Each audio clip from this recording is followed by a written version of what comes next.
प्रियो, नीति वचन 30 अध्याय 8वें वचन को पढ़ेंगे।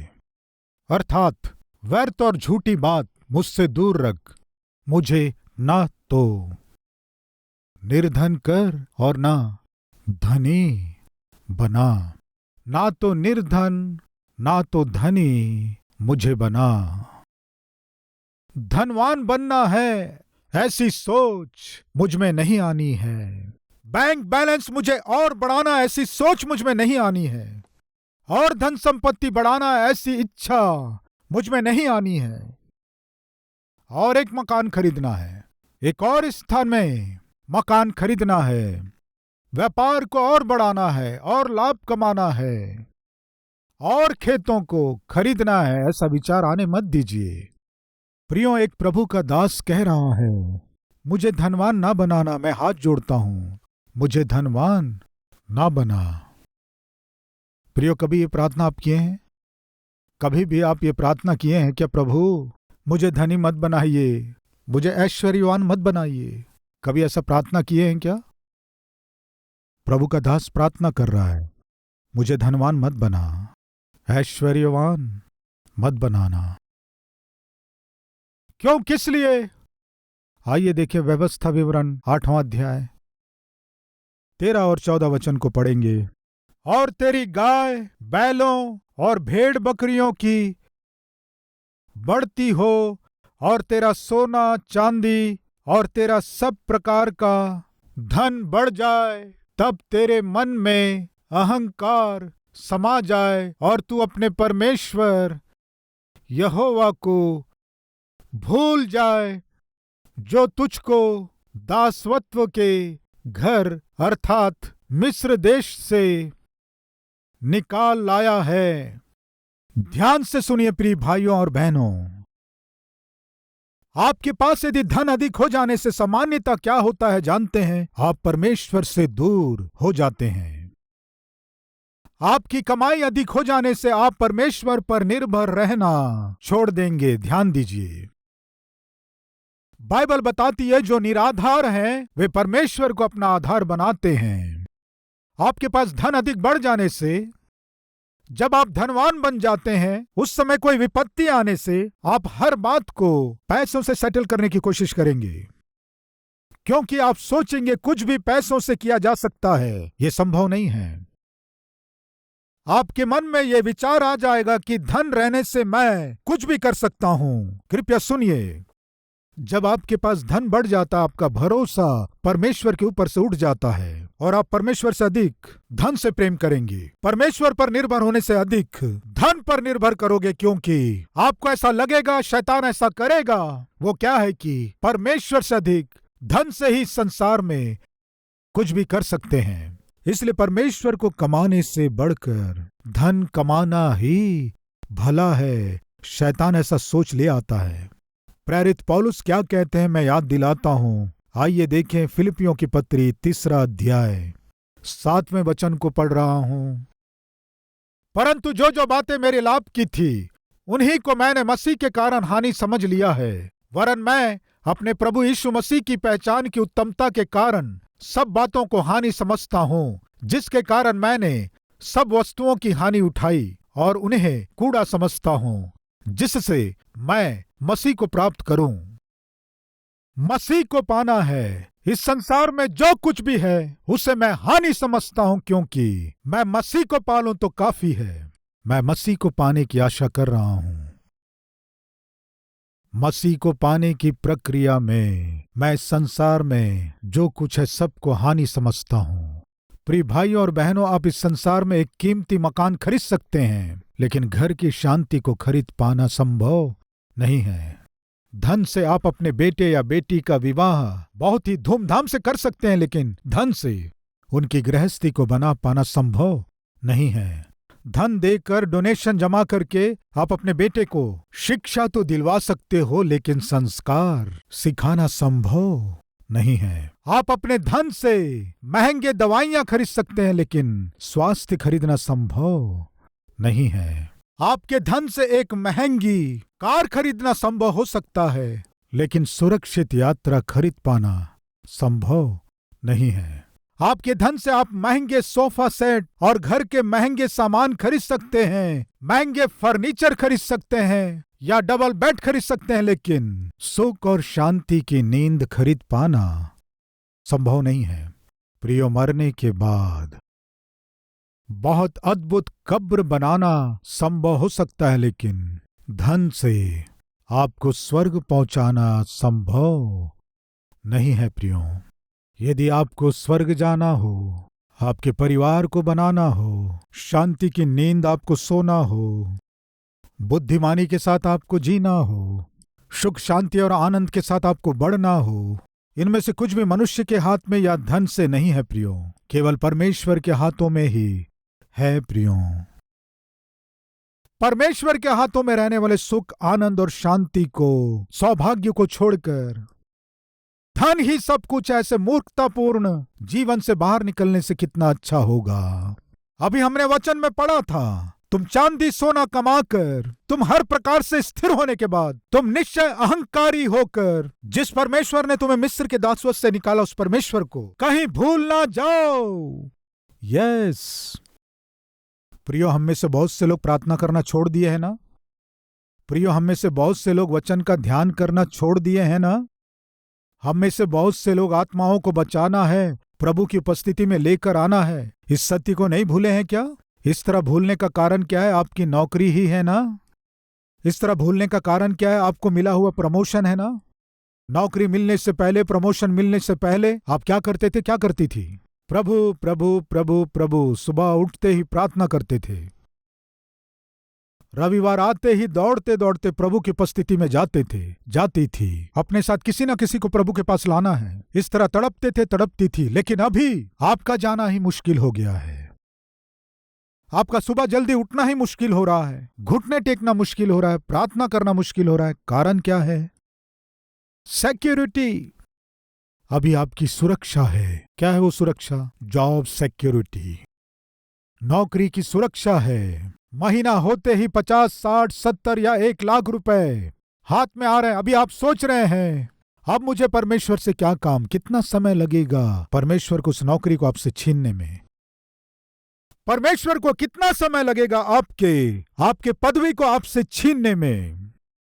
आज आप जिस कुर्सी में बैठे हैं, उस कुर्सी से आपको खाली करने के लिए कितना समय लगेगा? परमेश्वर को कितना समय लगेगा? कितना समय लगेगा बताइए? उस कुर्सी में बैठने में आपको 30 साल लग गए, मानते हैं कि नहीं?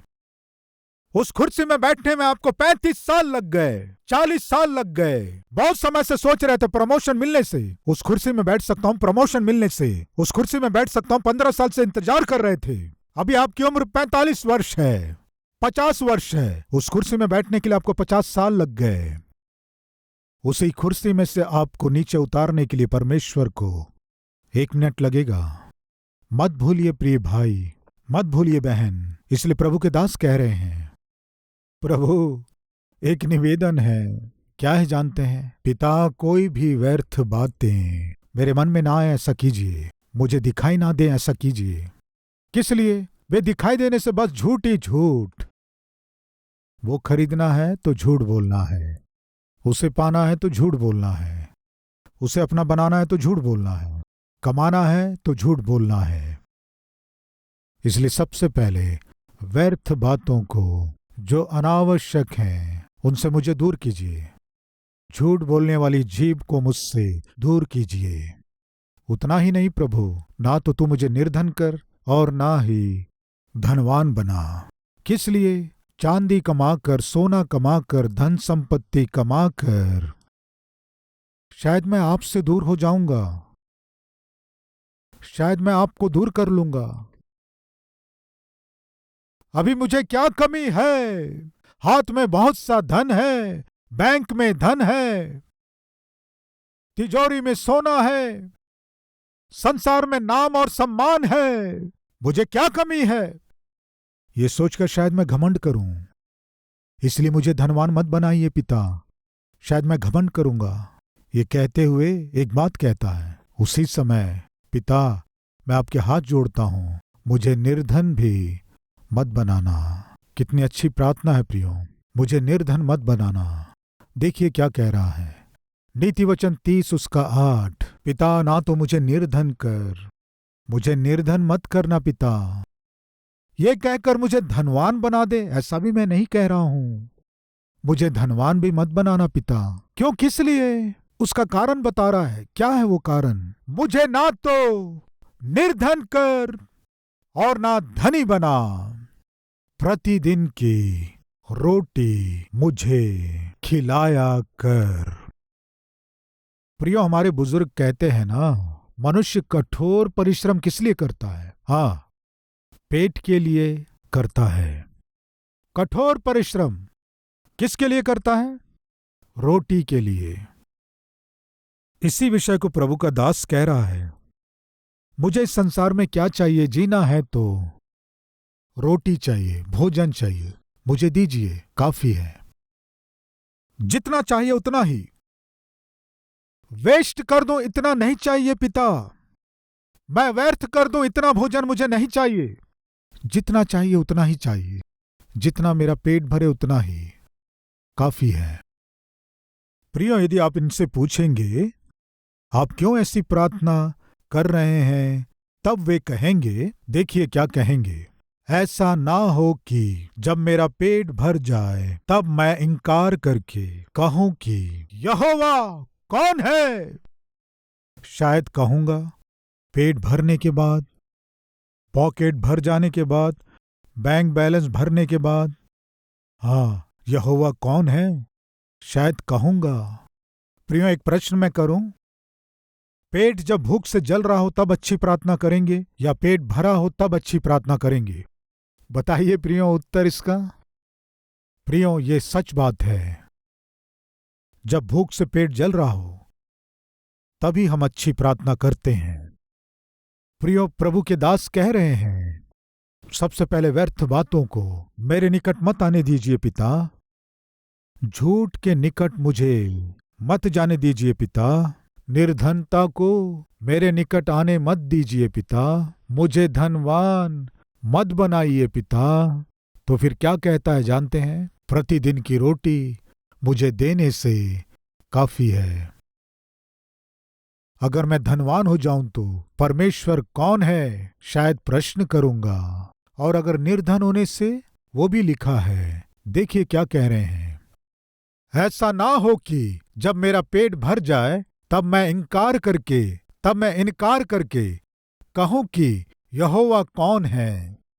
शायद ऐसे कहूंगा, या फिर निर्धन होकर, गरीब होकर, खाने को रोटी ना होकर, पहनने को कपड़े ना होकर, रहने को घर ना होकर, या अपना भाग खोकर चोरी करूंगा। शायद मैं चोर बन जाऊंगा। भूख को सह ना पाकर पड़ोसी के घर जाकर शायद कुछ चुरा लूंगा। इसलिए ऐसी निर्धनता मुझे नहीं चाहिए जिससे कि मैं चोर बन जाऊं। तुझसे दूर करके मुझे अभागा बनाने वाले ऐश्वर्य भी मुझे नहीं चाहिए। तो फिर मुझे क्या चाहिए जानते हैं? प्रतिदिन की रोटी मुझे चाहिए। प्रियो, कभी आप ये प्रार्थना किए हैं क्या? प्रभु, मुझे ऐश्वर्य नहीं चाहिए, धन संपत्ति नहीं चाहिए, जीवन के 4 दिन मुझे प्रतिदिन की रोटी दे। जीवन के 4 दिन आवश्यकता के अनुसार वस्त्र दे। जीवन के 4 दिन रहने के लिए एक छोटा मकान या कोई घर दे, बस। कभी ये प्रार्थना किए हैं क्या? प्रियो, ये प्रभु का दास परमेश्वर से विनती कर रहा है, नहीं प्रभु, इस संसार में जो भी देखो वो व्यर्थ दिखाई दे रहे हैं। इस संसार में क्या है? बाइबल बताती है, आंखों की अभिलाषा, शरीर की अभिलाषा और जीविका का घमंड, ये संसारिक हैं। ये जिनमें रहेंगे उनमें परमेश्वर बिल्कुल नहीं रहेंगे, बाइबल बताती है। आंखों की अभिलाषा से, शरीर की अभिलाषा से, जीविका के घमंड से, अहंकार से छुड़ाए जाए बिना हम परमेश्वर के संतान होकर जीना संभव नहीं है। प्रियो, बाइबल बताती है, धन का लोभ सारी बुराइयों की जड़ है। यदि आप में धन और कमाना है, सोना और कमाना है, वस्त्र और कमाना है, धन संपत्ति और कमाना है और इकट्ठे करना है, ऐसी सोच और ऐसी अभिलाषा आप में है तो आज ही उन्हें छोड़ दीजिए। प्रियो, एक वचन देखेंगे, आइए।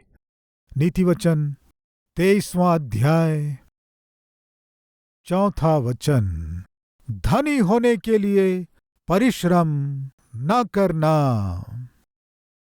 आप वचन को मानते हैं, परमेश्वर के वचन पर विश्वास करते हैं, तो फिर बाइबल कहती है धनी होने के लिए परिश्रम न करना, अपनी समझ का भरोसा छोड़ना।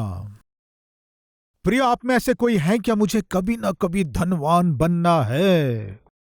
कहने वाले कोई है क्या? ब्रदर, देखते रहिए, कभी ना कभी मैं धनवान बन के रहूंगा। ठीक है, धनवान होगे तो क्या करोगे? एक कीमती मकान खरीदूंगा। ओके, कीमती मकान खरीदोगे, उसके बाद क्या करोगे? कीमती कार खरीदूंगा। ठीक है, उसके बाद क्या करोगे? एक बहुत ही कीमती, पता नहीं क्या करेंगे। अंत में ये क्या करेगा जानते हैं? 60 साल से परिश्रम करके बहुत सा धन इकट्ठा करता है। पत्नी के साथ समय नहीं बिताता, बच्चों के साथ समय नहीं बिताता, ठीक से खाना पीना ना खा के 60 साल तक कीमती कीमती कीमती मकान, कीमती वस्त्र, कीमती कार और बहुत ही कीमती हॉस्पिटल,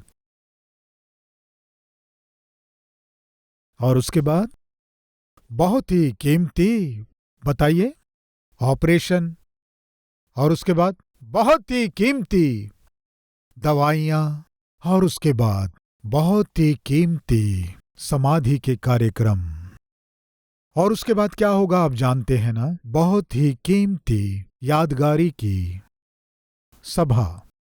अब इससे ज्यादा क्या होगा बताइए? 60 साल से परमेश्वर को छोड़कर, अपने स्वास्थ्य को छोड़कर, आत्मिकता को छोड़कर आप बहुत मेहनत करते हैं, उसके बाद बीमारियां मोल लेकर बैंक में जितना है सब कुछ लाकर इन बीमारियों को ठीक करने में ही खर्च कर देते हो।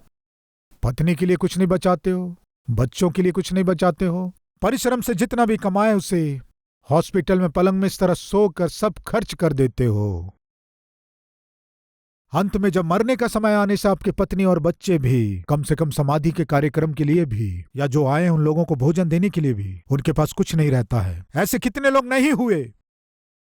प्रियो, कई संदर्भों में अखबार में इस तरह समाचार लिखते हैं, ये प्रसिद्ध हीरोइन थी,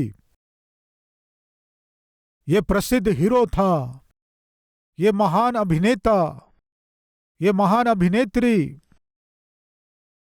कम से कम दवाइयां भी खरीदने के लिए इनके पास पैसे नहीं थे, जिसके कारण जान गंवा दिए। कई बार हम समाचार में पढ़ते हैं, बहुत से लोग हैं प्रियो, जब वे स्वस्थ थे, बहुत ही ऐशो आराम के साथ जीवन बिताए, वही सब कुछ है सोचे, लेकिन अंत में क्या मालूम चला कि इससे भी महत्वपूर्ण जीवन है, ये पता चलने से पहले ही जीवन समाप्त हो जाता है।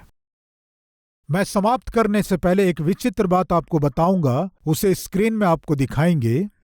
आप देखिए, जीवन बहुत ही विचित्र होता है। कितना विचित्र है, स्क्रीन में आपको दिखा रहे हैं, आप एक बार देखिए। मनुष्य का जीवन विचित्र है। जवानी में समय और शक्ति रहती है, लेकिन धन नहीं रहता। अधेड़ उम्र में धन और शक्ति दोनों रहते हैं। बुढ़ापे में धन और समय दोनों रहते हैं, लेकिन शक्ति नहीं रहती। इस सत्य को जानने से पहले ही आपका जीवन समाप्त हो जाता है। आपका जब जन्म हुआ, आपको कौन आकर देखा आप नहीं जानते। आपके मरने के बाद आपको देखने कौन आएगा आप नहीं जानते। इसलिए जब हम जीवित हैं तभी अपने आसपास के लोगों से दिल से प्रेम करें, प्यार मोहब्बत को बांटें। हम मर के भी जीवित रहें, मानवता को दिखाएं। मनुष्य का जीवन बहुत ही विचित्र है। जवानी में आपके पास समय रहता है, शक्ति रहती है, लेकिन धन नहीं रहता। अधेड़ उम्र में आने के बाद आपके पास धन रहता है, शक्ति भी रहती है, अनुभव करने के लिए समय नहीं रहता। बूढ़े होने के बाद आपके पास धन होता है, समय भी होता है, अनुभव करने के लिए स्वास्थ्य नहीं होता। ये है जीवन। जब आपका जन्म हुआ, आपको कौन आकर देखा आप नहीं जानते। आपके मरने के बाद कौन आकर देखेंगे वो भी नहीं पता। इस जीवन के 4 दिन प्रेम से जिए, प्यार से जिए, अनुराग के साथ जिए, संतुष्टि के साथ जिए, आपके चारों ओर के लोगों के साथ मेल मिलाप से जिए। इससे सौभाग्यशाली जीवन और कोई दूसरा बिल्कुल नहीं है। इस सत्य को जानकर जिए। इस प्रभु के दास के समान प्रार्थना करने से कितना अच्छा होगा। क्या है वो प्रार्थना? पिता, व्यर्थ बातों को और झूठ को मुझसे दूर कर, ना तो मुझे निर्धन कर, कहीं मैं चोरी ना करूं, मुझे धनवान भी बिल्कुल ना बनाना। शायद यहोवा कौन है कहूंगा, प्रतिदिन की रोटी मुझे दे ये काफी है। इस जीवन की गाड़ी को आगे बढ़ाते हुए मैं आपके पास आ जाऊंगा। प्रार्थना करेंगे? आइए प्रार्थना करें।